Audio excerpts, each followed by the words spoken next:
The World Cup is here. Here's how it can get kids moving.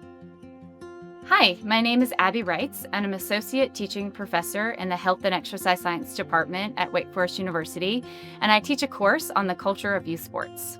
If we can get kids inspired by these teams, by the World Cup, if we can get them moving because of what they're watching, then we're starting that prevention of chronic disease and disability at a very young age. We are helping to shape a healthy future for these children if we can get them moving because they're inspired by these teams.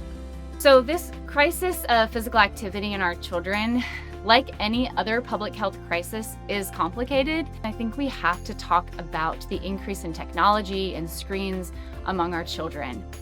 In the class that I teach, we talk a lot about this question of, have we actually redefined play?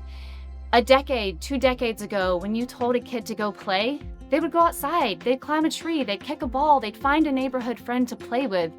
Now when you tell a kid to go play, they pick up their iPad, they pick up their iPhone, they go get on their Nintendo Switch. So the current guidelines for physical activity for both children and adolescents is to get 60 minutes of moderate to vigorous physical activity per day. I like to tell my students this should be joyful movement. Things the child enjoys to do. Maybe that's kicking a soccer ball, maybe that's swimming in the pool, maybe that's jumping on the trampoline. But we know that exercise that isn't enjoyable will probably never become a habit.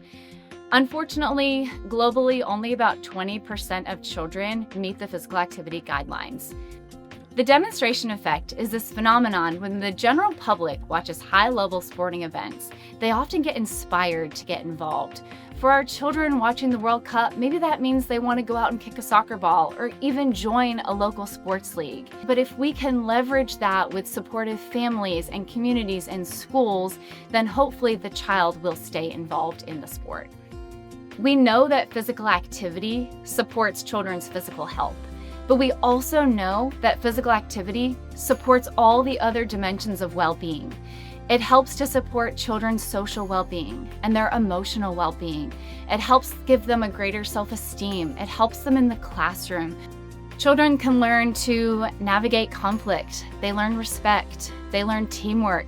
They learn to be a good sport, to navigate wins and losses. There's so many things that can build character through playing youth sports. I don't think the goal is for every child to become a professional athlete. So the goal is just to promote physical activity in some way through this inspiration that comes from the World Cup team practicing right here in our backyard.